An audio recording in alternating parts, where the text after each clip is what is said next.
everyone, and welcome back to Wake and Take. It's your boy Jason, and we've got some football to talk about today. It is Friday. You know what that means. We are going to be going through the biggest news stories of the week, breaking them down, giving you my takes. So without further ado, go ahead and take out your coffee, sit back, relax, and enjoy the show.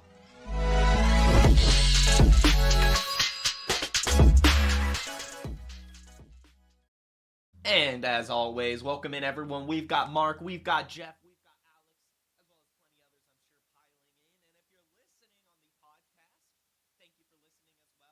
Again, everyone, you can find the link to the podcast via the link in the description if you just feel like listening.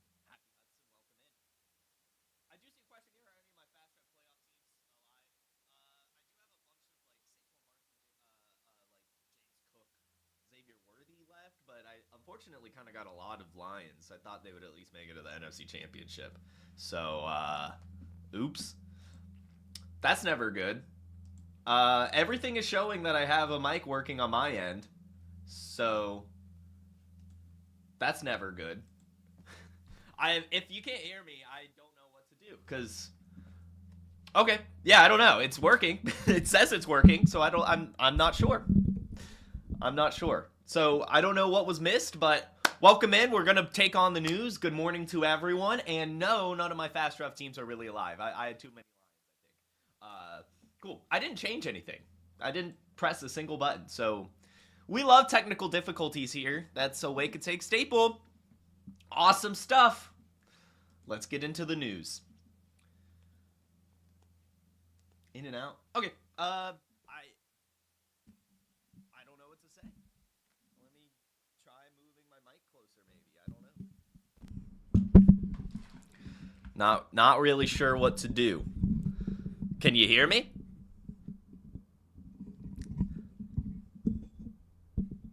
Nothing has changed since Monday's episode. We're just going to do it. We're just going to go for it. I don't know. The mic is now closer. You can even see it on the screen. So there we go. So anyway, we have a bunch of news stories this week. A lot of them are going to pertain to head coaches. However, we do have a lot of player news as well. Fun little week for news. I'm not going to lie. We've got a lot of good stories going on this week.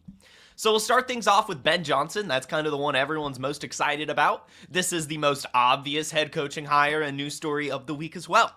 We all knew that Ben Johnson was going to be the head coach of the Bears. And if you didn't think that, I'm not sure what you were thinking, because it was pretty much written in stone since last year. I kind of feel like we know that Ben Johnson was interviewing to be a head coach a lot last season, but decided that none of the teams were the right fit for him and was going to wait one more year. As we saw the Bears collapse, I think that we all kind of knew that that's probably where he was going to go. And of course, a big part of that is Caleb Williams and just the fact that the Bears really do have a good team.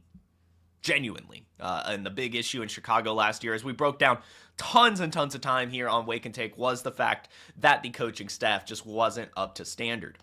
We mentioned that you should be buying Caleb Williams before Ben Johnson gets hired, so I hope you did, as I'm sure the hype is building a lot more in terms of his dynasty value. And there's a lot of good things coming to Chicago as a result of this head coach. But I do want to go ahead and read through the NFL.com article. It gets some information from his interviews and what Ben Johnson is feeling, as well as why he took this job. And I like doing that. So Ben Johnson said that he has a message for the players. He said, get comfortable being uncomfortable. The bar has been set higher than it's ever been set before. And the only way for this team and the individual players to reach their potential is to be pushed and to be challenged. That's exactly what I and my staff plan on doing. We're going to push, we're going to challenge, and along with those high standards, there's also going to be a high level of support as well. He goes on to say that having a quarterback helps. It's clear that the modern football in the NFL is QB driven. There's no secret. Right now, quarterback success is a higher predictor of winning and losing than turnover ratio, which has been the case for 20 plus years. That's changed. So there's no doubt that Caleb played a large point into my decision. He's a phenomenal talent. as many quarterbacks do, an up and down rookie year, but I see my role as a supporter of him. This offense will be calibrated with him in mind, and we're going to build this thing. This is not simply a dropping of a previous playbook and starting there. No, we're going to be ripping this down to the studs, and we're going to build it out with him first and foremost, then the pieces around him next. I really look forward to challenging him and pushing him, as I said before, to continue to grow and develop. He also goes down just to talk about how he and Ryan Poles have met, how much they've talked about kind of the future, and what he plans to do specifically around the offensive line. Of course, that any head coach or really anyone going into an NFL position in general is going to kind of start with the trenches, but it is just good to know that Ben Johnson is clearly trying to get something done on that Bears offensive line that did struggle a lot last season. Him and Ryan Poles have agreed that that is going to be a big point of emphasis this offseason. They already have the running back, they've got the wide receivers, they have a lot of great pieces on defense, so all that's left now really is to shore up that offensive line so Caleb Williams and that offense can cook up a little bit more than they were able to this year. And that's excellent news. This is a hire that all of us wanted. This is a hire that the Chicago Bears deserve, and it's going to be successful. As Ben Johnson even came out to say, last year he felt that the Bears were a sleeping giant, and honestly, he said that he was personally more concerned about the Chicago Bears than anyone else in the division. He said, now there's a number of reasons why that didn't unfold, and that's why I'm here. I'm going to get to the bottom of it, and we'll see if we can't get that correct and cleaned up. But I was very encouraged what was already on the roster. This division is hard, and I'm really excited about competing here. I think this is all excellent news. I really, really do. Again, this is a head coach hire that we all expected, a head coach hire that we all desired, and I really do think that it's going to be successful. As mentioned, you should probably be buying Caleb Williams still, even with this. I know that the window has sort of shut, but the window never closes, especially when he's still undervalued. As we'll talk about Drake Maye in a little bit, I would 100% trade Drake Maye for Caleb Williams straight up, and I think that that's a deal that could probably get done right now. So that's kind of where I'm at. I still want to get Caleb Williams even with the increase. I really do believe in Ben Johnson. I think that he can be more than just a coordinator. I think he will be a solid head coach. And really, it's just going to come down to who he brings in as the defensive coordinator. It looks like right now it's going to be Dennis Allen, the old Saints head coach. And, Dennis Allen's main issue was the fact he's not a head coach, but he is a good defensive coordinator. I think that would be solid, at least in terms of playing some traditional football on the other side of the ball and letting the offense cook. And that's, of course, what Ben Johnson's going to do. I mean, if Jared Goff can be as successful as he's been in that Detroit Lions offense, then so can Caleb Williams. He has a very similar set of weapons around him with DJ Moore, Rome Odunze, Keenan Allen, probably still one more year. I'm sure they'll bring him back. And DeAndre Swift. DeAndre Swift, was in Detroit. He's been there before. So I think that he's an excellent fit in this offense as well. I want to be getting into this Bears offense before the snaps happen. I think that there's still a buying opportunity all the way up until September. So good stuff going on in Chicago. Very exciting news. Some other news around the Detroit Lions coordinator is Aaron Glenn. The Detroit Lions defensive coordinator is going to New York to be the new Jets head coach. And it's pretty cool. I always like it when former players go to the teams that they played for and end up coaching them. He has been in the Jets organization before as both a player and a scout. Actually, he's 10 years with that organization. So that's always really cool to see. The fact that he understands how this place is run, has been there before, knows the history of the Jets. That's always a good start. And we know that he did a really good job as a defensive coordinator in Detroit. He helped turn them around from a doormat to a truly competitive defense. In 2023, he was voted as the top defensive coordinator by the NFLPA, which is excellent stuff, right? And I do believe that the fact that he's a little bit more of a aggressive man coverage type of defensive coordinator that will actually behoove the pieces that the New York Jets have on defense. I think that his style of play is going to complement the players that are already there, which is also excellent news. I think this is a solid hire for the Jets. It's a little concerning, I won't lie. I feel they always go this defensive coordinator route and then hope that they bring in good offensive coordinators. But if anyone can bring in a good offensive coordinator, it's probably going to be Aaron Glenn, given his time in Detroit and seeing what a really good offense looks like, as well as just being able to learn from under Dan Campbell and just see what it's really like to change an organization's culture. I think that this is a very solid hire. Not quite as exciting as the Ben Johnson hire, but still a very good one. And the jury's still out on what happens on offense. We think that the defense is going to be good, which is a fantastic start. But we do need to figure out this offense. They, of course, have Breece Hall, Braylon Allen, Garrett Wilson. But is Aaron Rodgers going to be back in 2025? Or are they going to have to bring in a rookie or some other veteran on a cheaper deal? Who really knows? We'll find out, especially once they bring in the new offensive coordinator. I think that that's going to kind of be the biggest sign of what's going to happen.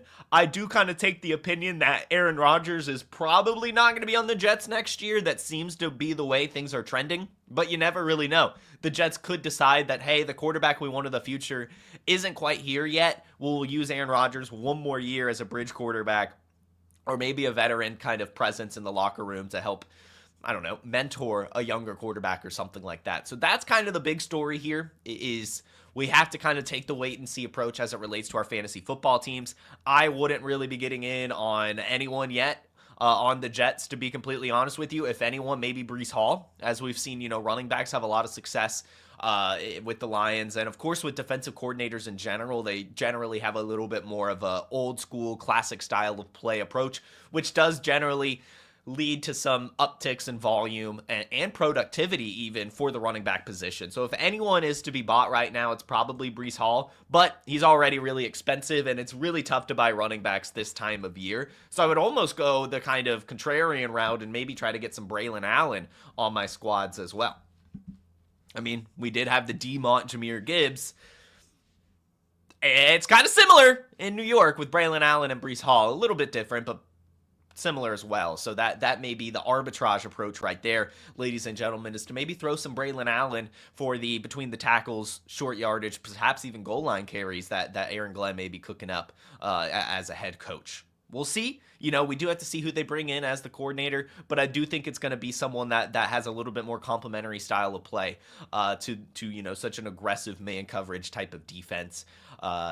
Probably a little bit more classic of an approach at the offensive side of the ball. But we'll see. Which leads to one of the titles of the show. What does the future hold for the Detroit Lions? They've now lost both of their coordinators and did worse in the playoffs this year than they did last year. It is definitely concerning if you're Lions fans. These Super Bowl windows don't stay open for very long, and Aaron Glenn and Ben Johnson were two huge, huge parts of this Detroit Lions success.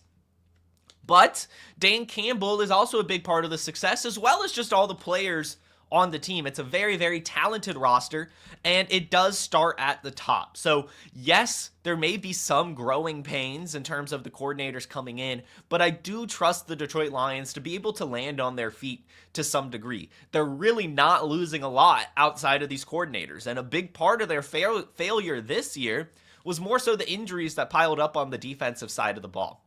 So, yes, things do, of course, have to go their way. That's going to be the case for any NFL team.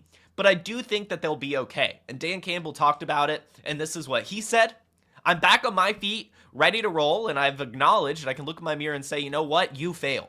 What are you going to do about it? So that's where we're at, and we're going to move forward. The core group is still intact, and some of these guys are now signed back. But yeah, we absolutely do still have a window to contend. And I think the most important thing is you've got culture, identity, and players that fit into that. We have all of that. We've got players in every pivotal position you can ask to have success, and those guys are made the right way. So absolutely, our window is still open. And I agree wholeheartedly. I really, really do. I think that these Detroit Lions will be totally fine. I do think that we are overreacting a little bit to what it means to lose a coordinator. You could look at Tampa Bay, for example. They've gone through multiple coordinators, head coach changes, quarterback even changes, right, over the last few years. But that offense has still been firing on all cylinders. And then some. So there's always someone that can come in. And like I said, I think that the Detroit Lions in particular do start at the top. I think the culture that Dan Campbell has built with all the grittiness and everything, I think that is generally what has led to so much of the Detroit Lions' success over the years, is that those players are willing to fucking die on the field for that head coach. And I think that really does make all the difference for that team. And whatever coordinator coming in is getting an amazing job. In fact, Detroit Lions, I will coordinate for you for free. You don't even have to pay me. Maybe give me some lodging. Maybe give me a house so I can stay in Detroit. But I will coach that offense for free skis. I would love the opportunity, and I'm sure that any aspiring coordinator feels the same. I think that they're going to be totally fine. So I would say, I know it's concerning right now. I know it's low. We're in the fear part of the fear greed index, but I think that that's the exact time that you need to be buying into this Detroit Lions offense. Maybe Goff even. I don't think they're going away from Goff, at least in 2025. I do think that they're going to start kind of working away from that, but I think he'll still be there in 2025.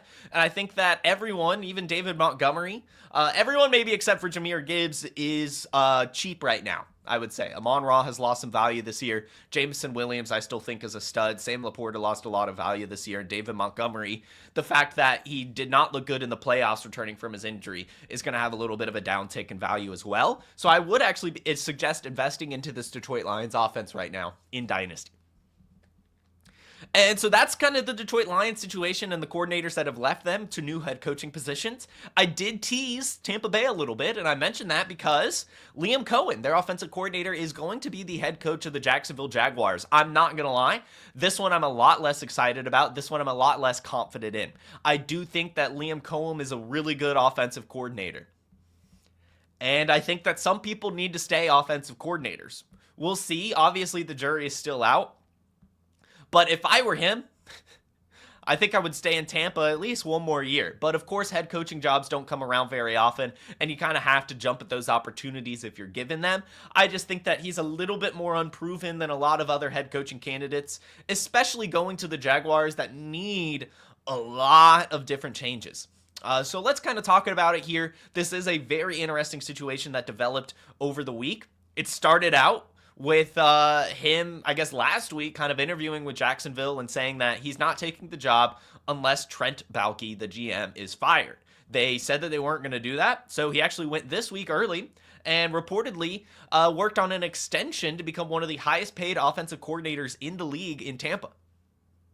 But then Jacksonville fired Trent Baalke after that news, and he went back for a secret interview with the Jacksonville Jaguars and is reported to accept that head coaching position. They're also giving him the power to choose the new general manager. I honestly think that that's too much power for a first-time head coach and really a one-year NFL offensive coordinator. I understand he's coming from the McVay tree and had a lot of success this season in Tampa Bay. Baker Mayfield, career high. The rushing offense as well, doing very, very well. Fourth place finish in rushing after having a very, very down year last year. But, they got very lucky with Bucky Irving, and they have a good offensive line. They just have a lot of good pieces, and I really do want to ask the question, how much of this was Liam Cohen? I'm not sure. I'm really not sure, because we know in Tampa in particular, Bruce Arians is still heavily involved in the way that team runs. Right? And yeah, we saw success with Dave Canales, and he did some good stuff in Carolina last year towards the end of the year with Bryce Young.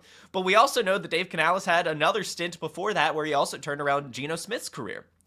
And so Liam Cohen came into a very good position. He had Bruce Arians with a hand in the offense, as well as going into Baker Mayfield's second year after having a bounce-back season with Dave Canales. And that second year really does make all the difference. He's had a whole year to learn his connection with Mike Evans, Chris Godwin, and really just get involved in the offense in general.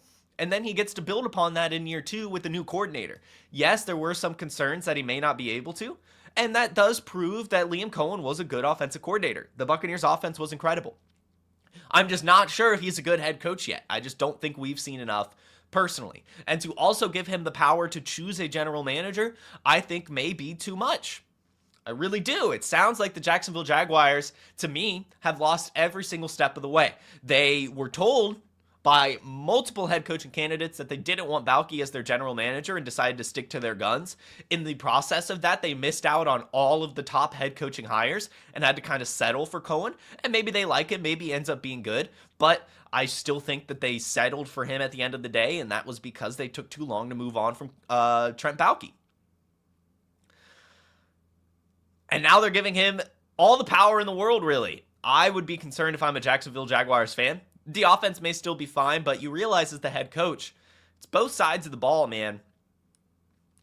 And I'm just not sure, personally. I'm really just not sure. I want to have him prove it to me, and that's where I'm going to stick to my guns there, because there's a lot that needs to be fixed in Jacksonville, and I think a first-time head coach, one-time offensive coordinator, really, I just don't think that he's really going to be up to the task, especially giving him power to pick the general manager as well.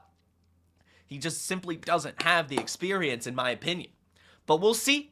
You know, I like to give the benefit of the doubt to these coaches, but it's a very tough job to go from coordinator to head coach in particular. But then to also, it sounds like, kind of get so much autonomy. That's a lot of trust in one person. And it would be very Jacksonville Jaguars for that to blow up in their face. And that's where I'm going to leave it. So I would say concern in Duval is the Jason take. We have some other information coming out around head coaches, but before we get into that, I do want to let you guys know that you can be drafting over at Fast Draft for 2025 teams. Check it out. Oh, I see all this mock draft information out there. Oh, this mock, that mock. Hey, what about a real actual fantasy game? The Flex 4 game on Fast Draft, draftfaster.com, is open. You draft 6 running backs, wide receivers, tight ends. The top 4 enter your lineup every week. It's that easy. It's that simple. Drafts take 5 minutes. There's a $50,000 prize pool. It's $15,000 to first. It's just a $5 entry. And the best part, no rake. No rake whatsoever on Fast Draft. The first 2025 Best Ball contest to open in the world is ready for you to draft up to 150 teams. Draftfaster.com, draftfaster.com. Start playing Best Ball for real. Yes, definitely get invested in a Fast Draft. It is incredible. Very, very fun. 5-minute drafts. Top tier players as well. Can't go wrong. It's a very fun way to get into the best ball streets. You can use promo code JASON for a first deposit match up to $25. That'll be 5 free entries into that Flex 4 contest that Matt just talked about.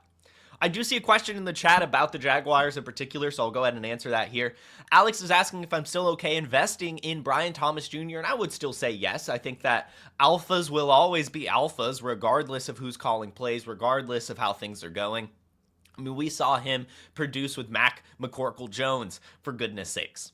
So I do think that we should still be investing in Brian Thomas Jr., especially with what we've seen from Mike Evans and what we saw from Mike Evans last year. I do think that Brian Thomas Jr. is still definitely worth investing in, even at the massive price tag.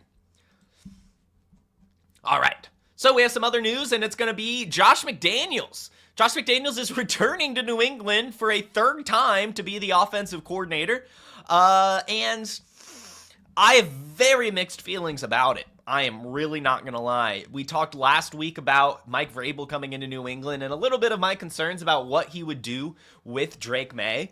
I ended up figuring that I would be okay with it because Mike Vrabel, to me, is a good head coach, and he talked at length about how he wants to build the team around Drake Maye and his strengths, and I think that is what makes a good head coach, right?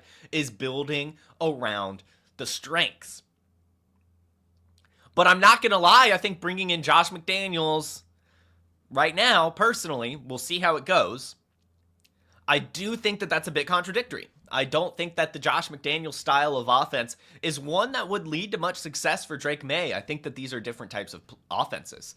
Now, will Josh McDaniels adapt to what Drake Maye has? Maybe. We did see Josh McDaniels have an entirely different offense with Cam Newton at the helm since he couldn't pass the ball. So maybe it'll be fine. Maybe. But Josh McDaniels' success very largely comes from Tom Brady. I am not going to mince words there. He rode the coattails of Tom Brady like no other. And yes, Mac Jones had a successful season with Josh McDaniels to some degree.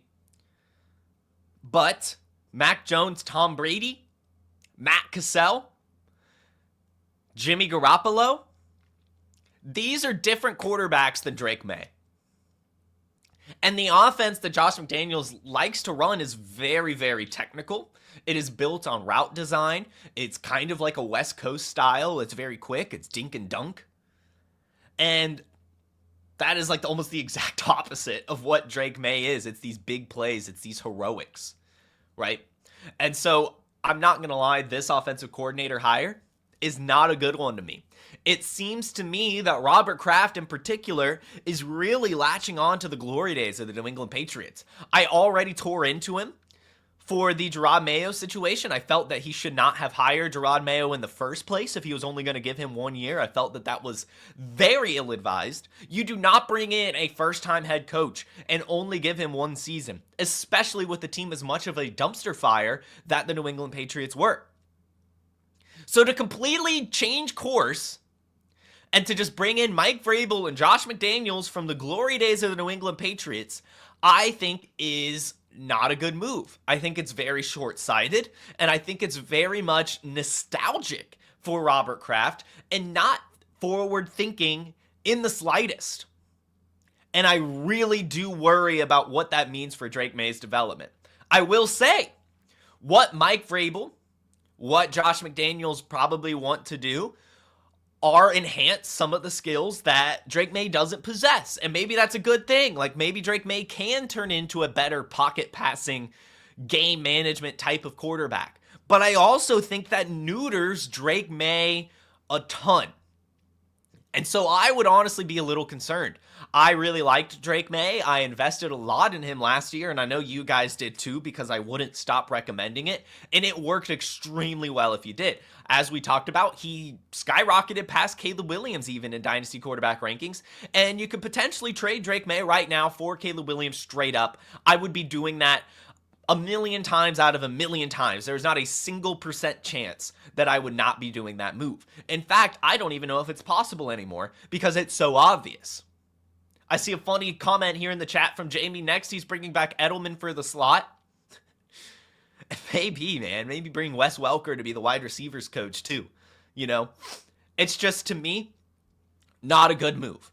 Now, again, what I like to believe with good coaches is that they build around the players and their strengths. And Josh McDaniels, Mike Vrabel have both verbatim said that they would be doing that, building around Drake Maye and his strengths. So, hopefully that's what they do. But I don't think they will. I think this is going to be putting a square peg in a round hole, and I don't think it's going to lead to the success that Drake Maye should be and was on the path to be. Gerard Mayo, say what you want about how he handled the situation. I honestly think he was doing a fine job. For a first-time head coach, especially for a first-time head coach that really wasn't the defensive coordinator. I mean, he was basically doing what Bill Belichick told him to. He was learning on the job, and I think he did do a fine job. And I think that the fact that they were in so many close games and he let Drake Maye play ball in particular was good. I wanted Gerard Mayo back, I'm not going to lie. But he isn't, and now we're going Mike Vrabel, Josh McDaniels, and maybe that's fine. I think that that will be a good football team.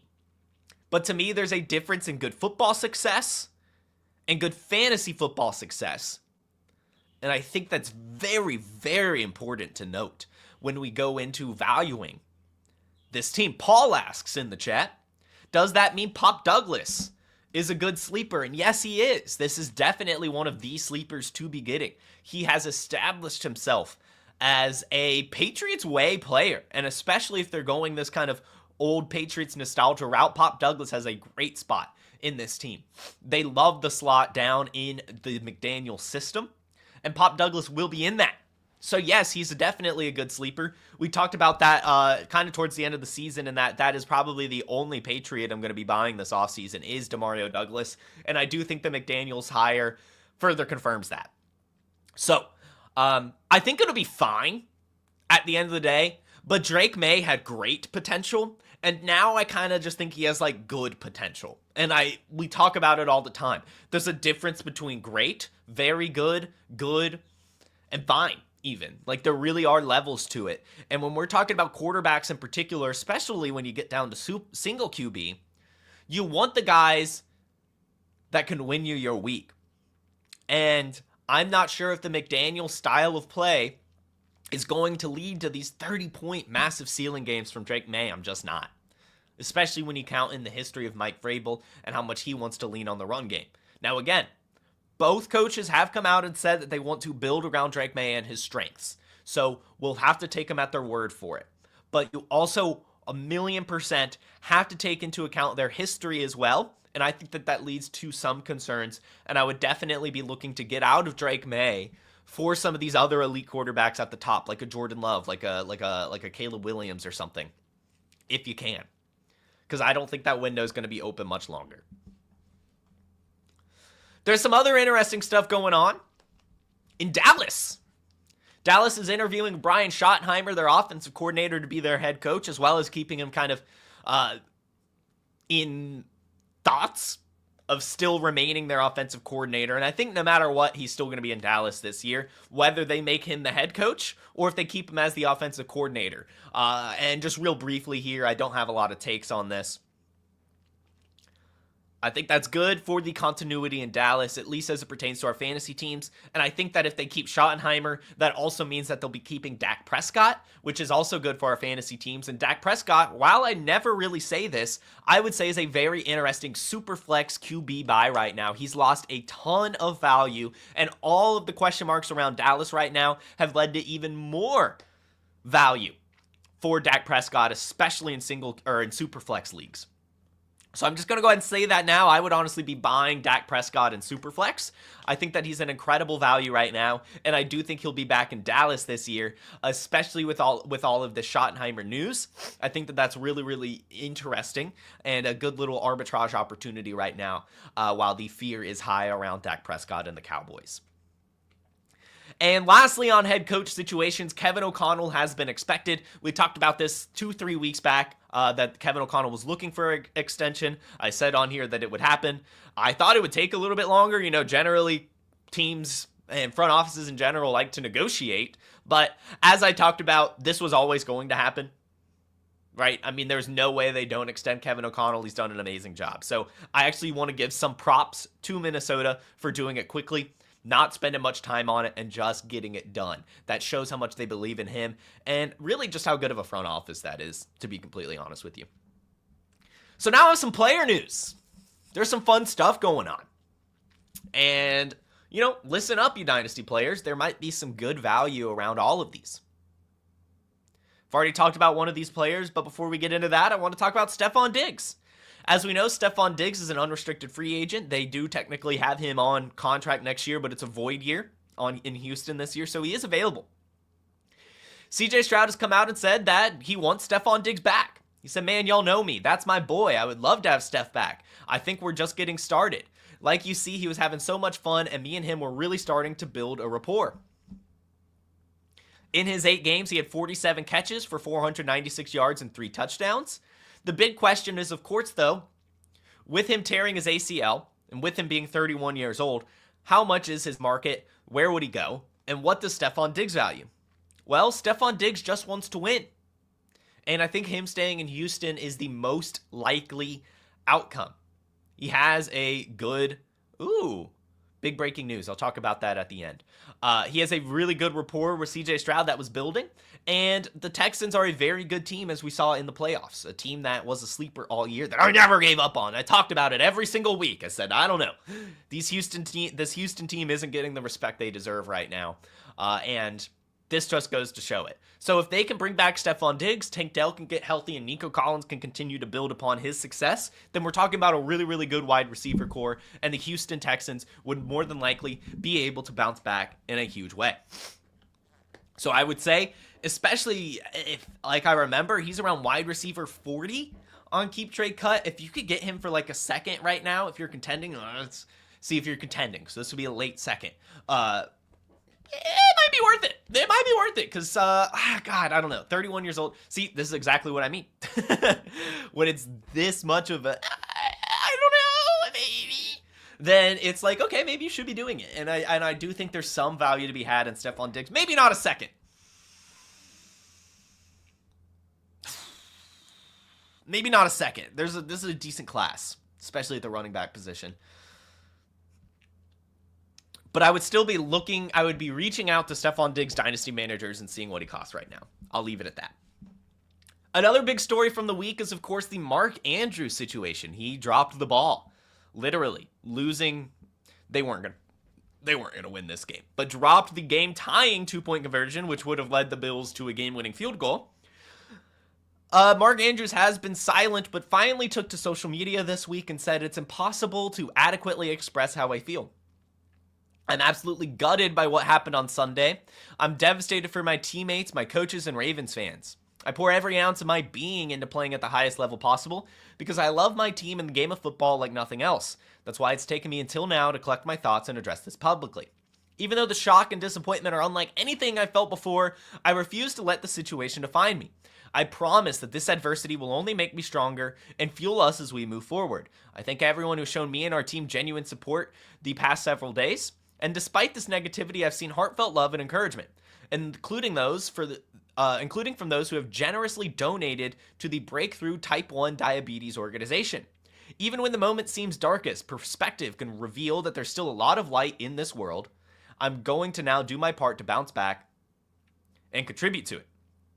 Hashtag God bless. And this is what I talked about, right, earlier this week on Monday's playoff reactions. I'm buying Mark Andrews right now. I'm not buying Isaiah Likely, and I'm heavily investing in the Ravens for 2025.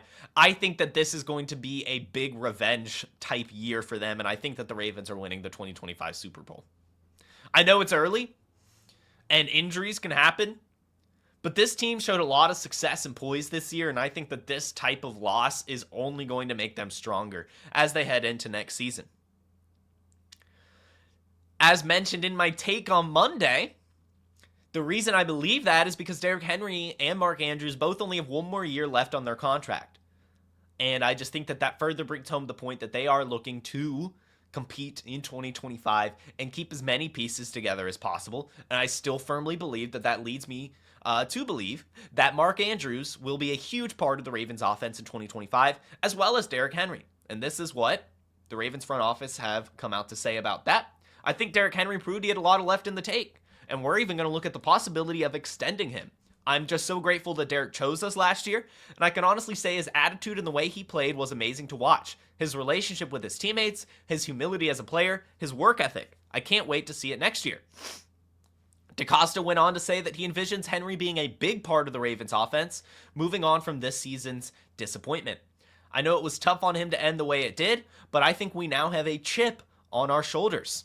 They also went on to talk about, and Harbaugh is the one who said this, Mark is a huge part of our future. So, I just want to say again, the Ravens are gearing up for a massive 2025 season. Yes, it's disappointing right now, but nothing is changing on this offense. Do not overreact to the Isaiah Likely game. Do not overreact to Derrick Henry getting older, and do not overreact to Mark Andrews dropping the ball. He's still Mandrews in my heart. He still had some good games this year, and things are going to bounce back in 2025. I could guarantee it. So get those guys on your team while you can. Now, there's some other situations around aging players. This one in particular revolves around the Rams. Matthew Stafford has come out and say that he still feels like he has a lot of football left in him. And McVay came out and said, we don't want to have to go on that again, referring to kind of the situation from last offseason. I think that sooner rather than later, being able to get that clarity is what we need to do now. And so they want to figure out the quarterback situation in Los Angeles. I know I did not quote that very well, but basically what Sean McVay is saying and what Matthew Stafford said is that Matthew Stafford wants to still play football next year, and Sean McVay wants to figure out as soon as possible if Matthew Stafford's going to be on the Rams. He is still under contract. However, his contract accounts for $49.6 million in 2025. That's a lot of money for a quarterback. They could also trade him as a post-June 1st move to save $27 million. Or they could cut him to save $23 million. So there is a lot of potential money to be saved by the Rams if they do move on from Matthew Stafford. So they really do have to look at themselves as an organization and figure out if they want to go through with it one more year. Joining that conversation is Cooper Kupp. Cooper Kupp said that he also still feels like he has a lot of good football left in him, and then he will be playing football next year. However, the Rams can also save some money by moving on from him. His contract is only $12.5 million in 2025, so that's not a lot for a good wide receiver. However, they could cut him pre-June 1st and save $7.5 million. And especially with how he kind of closed out the year, it may just be worth it to cut ties. We'll see. Cooper Kupp came out and said he can only control what he can control. and he wants to be in LA, but it's out of his control. So we'll see. I do think that this starts and ends with Matthew Stafford. If Matthew Stafford's back, Cooper Kupp is back. If Matthew Stafford's gone, Cooper Kupp is gone. I would almost say that you should be buying into Matthew Stafford and Cooper Kupp right now for one last hurrah season. Because I would wager if they aren't together in Los Angeles, they will be together wherever they go. How fun would it be if they ended up in New York? Aaron Rodgers, Devontae Adams to Matthew Stafford, Cooper Kupp. I think that would be hilarious. I do think, though, that the Rams want to keep Cooper Kupp and Matthew Stafford for one more year. I simply do. Whether that's the right decision, I don't know. But the Rams are in a position where they can draft like Quinn Ewers, for example, to sit behind Matthew Stafford for a season because I don't think he's pro ready. And in 2026, they could go forward with that. I think Cooper Kupp still has a lot to do, especially as a complimentary wide receiver to Puka Nacua as well. So I think if I'm the Rams, I'm keeping them together. In fact, if I'm the Rams, I'm keeping them together. I know it. And I believe that that's where the Rams are at right now. I think that they want to figure out some contract wizardry, though, as $50 million for Stafford at his age is a lot of money. But as we saw in the playoffs, this is a very competitive team, and Matthew Stafford makes that team really still even. I would argue that they're still a Super Bowl team. Are they, one of the best ones? No. But as we saw, they know how to show up in the playoffs. They won a Super Bowl a few years back, and this was really a rebuild year for them. It was supposed to be kind of like a half rebuild. And so I think that they should keep the pieces together. I think they ultimately will, but I wouldn't be surprised if this is kind of one of the trending discussions throughout the offseason. Tennessee Titans. They have the number 1 pick. What are they going to do? We really have no clue. But there was an interview with Borgonzi, who I believe is the new general manager.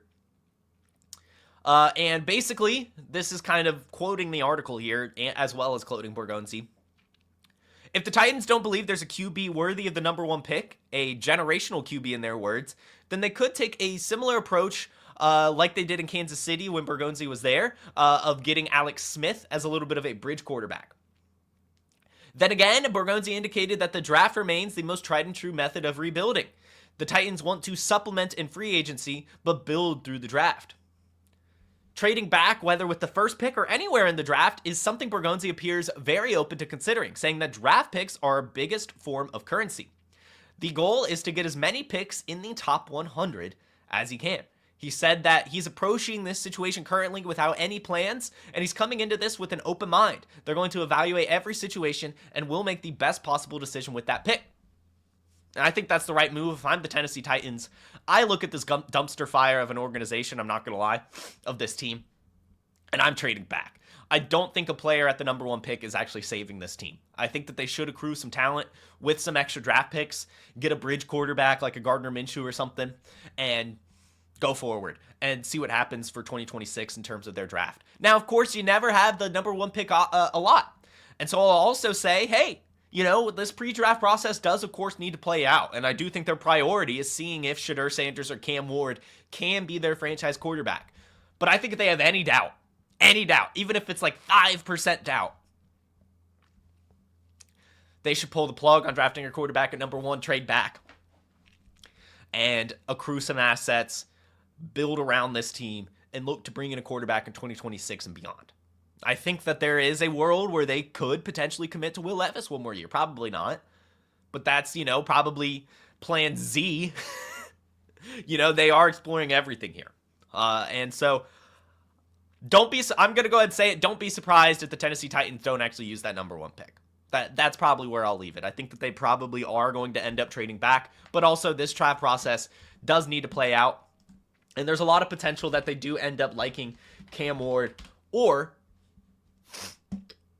Shedeur Sanders a lot. I will say, if it's me, I want Cam Ward. At this time, I want Cam Ward. I think he has what it takes to be a good NFL quarterback, and I do think he possesses the tools to be able to put a dumpster fire team like the Titans kind of on his back and get things going. And that is the end of the show sheet. However, we had some breaking news. Thank you, Kenny. Pete Carroll is now the head coach of the Las Vegas Raiders. I think that's very exciting. I love Pete Carroll. I'm not going to lie. I was honestly shocked that the Seahawks decided to kind of close the curtain on him, if you will. But Pete Carroll going to the Raiders, I think, is a fine move.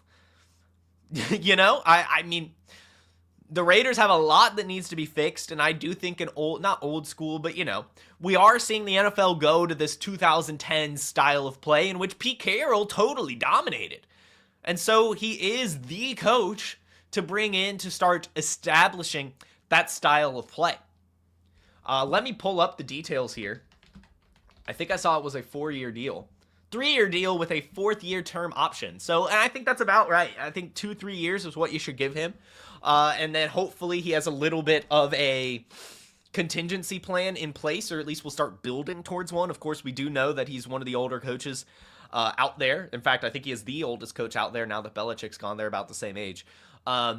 So he does need to come up with that contingency plan, but he is youthful for his age, and he has a ton of football knowledge, especially in the style of play that is becoming to dominate the NFL as we're looking for a return of kind of this 2010 style of play with the cover 2, with the big, strong defenses, with the smash mouth running back play. The Raiders need a lot, though, and it won't happen in year 1. I think we can go ahead and guarantee that, but Pete Carroll is the right guy to start trending in the right direction, I won't lie. I think that he'll be able to get a little bit of a culture shift going, as well as putting the team on the right path. So I think this is an excellent hire, but I don't think this is like the penultimate hire for the Raiders. I do think that their plan, what is signaled to me here, is their plan is like 2027, 2028, which may be too far of a view, but I think that that's the right approach for this ownership and for this team. As, I mean, the Chiefs are dominating, the Chargers are getting better, the Broncos are getting better. Take a back seat for now and look for a few years down the line. I think Pete Carroll is a great way to do that. Start building the pieces, start working on a contingency plan, start fixing this culture. And Pete Carroll's an excellent guy to do that. So I think that's a fantastic hire, and I love it. And does that mean it's just the Cowboys left?